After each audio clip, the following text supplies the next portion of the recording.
আমার মা পান খায়, তো পান খেলে আপনার দাঁতের মধ্যে এক ধরনের টেক্সচার আসে, ওইটা যাচ্ছিলাম। সরি, ঝিনুকের চুন খাওয়া যাবে না, পাথরের চুন খেতে হবে। ওই অঞ্চলের মানুষ পাথরের চুন খায়, অনেক লাল হয়ে যায়, ওইটার কারণে মুখ পুড়ে যেত। সো ওইটা প্র্যাকটিসের মধ্যে ছিলাম, মুখের জিহ্বা ভারী হয়ে যেত।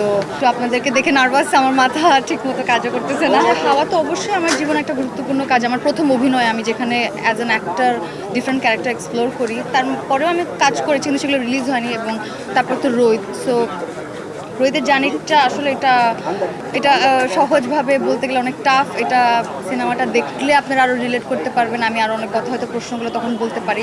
এটা আসলে আরও 1 বছরের বেশি হয়ে গেছে শ্যুট, আর এখন আমি একটু আপনাদেরকে দেখে নার্ভাস, আমার মাথা ঠিক মতো কাজও করতেছে না।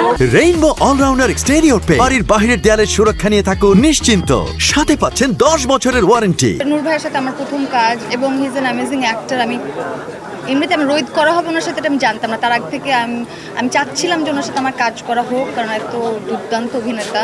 এবং ওনার সাথে কাজ করতে গিয়ে আমার চমৎকার মানে আমরা আসলে ট্রান্সেই ছিলাম না, সত্যি কথা। আমরা যে সময়টাতে প্রিপারেশন টু শ্যুট, আমি জাস্ট আমার মানে সব কিছুর থেকে বের হয়ে গেছিলাম, মানে ওখানে লিভিং করি না আমি, মানুষের ওই জায়গাতে ওইখানেই থাকতাম। আমরা রাস্তায় ঘুরে ঘুরে আনইউজড মানুষের ইউজড কাপড় কিনতাম, এরকম পাওয়া যায় টুকের বাজারে। মানে আমি যে জায়গাটা ছিলাম ওটা টুকের বাজার, ওখানে এরকম ছালার দোকান, ওখানে ইউজড কাপড় চোপড় করতাম। মানে এটা আসলে বিশ্বাস, এসব করা আসলে করার কারণটা হচ্ছে যে চরিত্রটাকে বিশ্বাস করা। আমি যখন বিশ্বাস করব তখন আসলে আপনারা বিশ্বাস করবেন। তো আমার বিশ্বাস করতে, আমার মনে হয় এই প্রসেসে কাজ করলে আমি অনেক বেশি অন্য মানুষ হতে পারি বা কাছাকাছি যেতে পারি। ওইটাই, সব কাজে তো আসলে সুযোগ হয় না, চাইলেও পারি না। তো কিছু কিছু কাজে হয়তো সুযোগ যদি পেয়ে যায় তখন সেটাকে হাতছাড়া করতে চায় না। এই তুষি ক্যারেক্টার প্লে করাটা বোরিং, তো এই তুষি ক্যারেক্টার থেকে ছুটি নিয়ে আমি অন্য চরিত্রে ঢুকে যেতে চাই। এটাই আমার কি বলবো, নেশা, ভালোবাসা, বিভিন্ন জীবনযাপন করা, এটাই।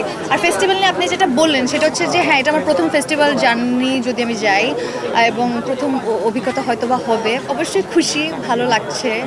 আমাদের টিম সবাই, আমার ডিরেক্টর এত কষ্ট করেছে, তার স্বপ্নটা যদি মানে তার কাজটা যদি মানুষ অ্যাপ্রিসিয়েট করে। আমরা তো হাওয়াতে দেশের সমস্ত মানুষের ভালোবাসা পেয়েছি, এখনও চাই আগে আমি দেশের মানুষের ভালোবাসা, আমার ডিরেক্টর, আমার টিম যাতে পায়। সেই সাথে যদি দেশের বাইরে মানুষ অ্যাপ্রিসিয়েট করে সেটা তো অবশ্যই ভালো লাগবে। অনেক আগ থেকে আমি রোদের গল্পটা শুনছিলাম, বাট আমি মানে আমার কাজ করা হবে এটা জানতাম না। বাট হঠাৎ করে যখন সব কিছু মিলে জিনিসটা মানে আমার করার পরিকল্পনা হলো, তখন থেকেই আসলে প্রায় 6 মাস আমরা এই প্রসেসটার মধ্যে ছিলাম।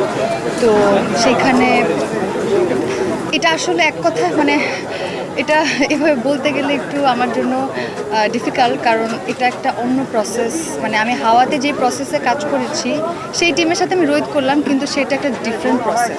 মানে এখানে অনেক কথা বলার আছে, সো ওইটা বলতে গেলে অনেক সময় লাগবে। এবং আমি মনে করি যে আমাদের তো সিনেমাটা রিলিজ হবে যখন, তখন আমি এটা নিয়ে বিস্তর কথা বললে তখন ভালো।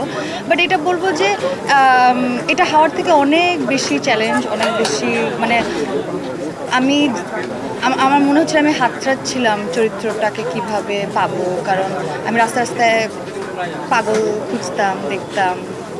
তাদের মতো হইতে চাওয়াটা মানে এটা এত ইজি না, মানে ওই জীবনটা যাপন করা এত সোজা না। মানে আমার মনে আছে আমরা প্রথম লুক টেস্টের জন্য যখন স্পেসে গেলাম, তখন আমি যখন প্রথম আর কি গেলাম ওই জায়গাটা, তখন ওখানে মাটি ছিল না, মানে মাটি কাটা হচ্ছিল, কোনো ঘাস ছিল না। আর এত সান, মানে আমাদের এতটুকু একটা শেডের জায়গা ছিল যেখানে আমাদের টিম দাঁড়াবার মানে কেউ একজন সরলে আরেকজন দাঁড়াবে, এরকম একটা অবস্থার। মানে এখানে মাইগ্রেনের ব্যথা, আমি প্রথম দিন যখন ওই স্পেসে যে আমার মাইগ্রেনের ব্যথা চলতো, আমি জাস্ট এইখান থেকে একটুখানি হেঁটে যাচ্ছিলাম, সেটাই আমার মনে হচ্ছে আমি শেষ হয়ে যাব, কারণ ওই তাপটা শরীরে নেওয়ার একটা ব্যাপার ছিল। তা আমি এখানে অনেক দিন থেকেছি, মানে আমি এটা নিয়ে অনেক স্টোরি আছে, অনেক গল্প আছে, এগুলো শেয়ার করতে চাই অবশ্যই। তো যেটা হয়েছে যে আমি যখন প্রথম বললাম যে লুক টেস্টে, তখন দেখলাম যে ওইখানকার অঞ্চলের স্পেসের মানুষদের সাথে আমাকে খুব আলাদা লাগছিল।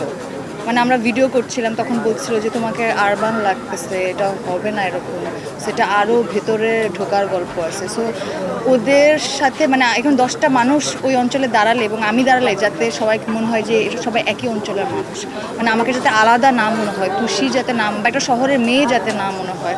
সো এটা ছিল প্রথম চ্যালেঞ্জ।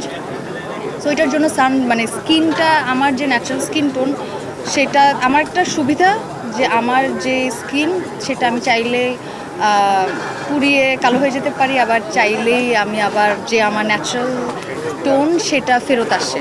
সো এটা আমি এই জীবনে 2বার করেছি। একবার হাওয়াতে তেমন কিছুই করি নাই, বাট হাওয়ার থেকে রোদে অনেক এক্সট্রিম। মানে সবচেয়ে চ্যালেঞ্জ ছিল যে আমি 6 মাস তো কোনো রকম শ্যাম্পু, সাবান, কন্ডিশনার, কোনো প্রসাধনী ইউজ করিনি, শুধু ওয়াটার, নো সোপ, কারণ সোপ দিলে ক্লিন হয়ে যায়। আমি চাচ্ছিলাম আমার পোর্সগুলো বের হোক, মানে পোর্স বলতে মানে ফ্রেকলস থাকুক। আমার যে পান খেতে হতো, আর আমার মা পান খায়, তো পান খেলে আপনার দাঁতের মধ্যে এক ধরনের টেক্সচার আসে, ওইটা চাচ্ছিলাম। তো ওইটার জন্য আমি পান খাচ্ছিলাম, কিন্তু ওদের মানে যেইটা খেলে আমার কাজ হবে সেটা হচ্ছে ঝিনুকের চুন খাওয়া যাবে না, পাথরের চুন খেতে হবে। ওই অঞ্চলের মানুষ পাথরের চুন খায়, অনেক লাল হয়ে যায়, ওইটার কারণে মুখ পুড়ে যেত। সো ওইটা প্র্যাকটিসের মধ্যে ছিলাম, মুখের জিহ্বা ভারী হয়ে যেত।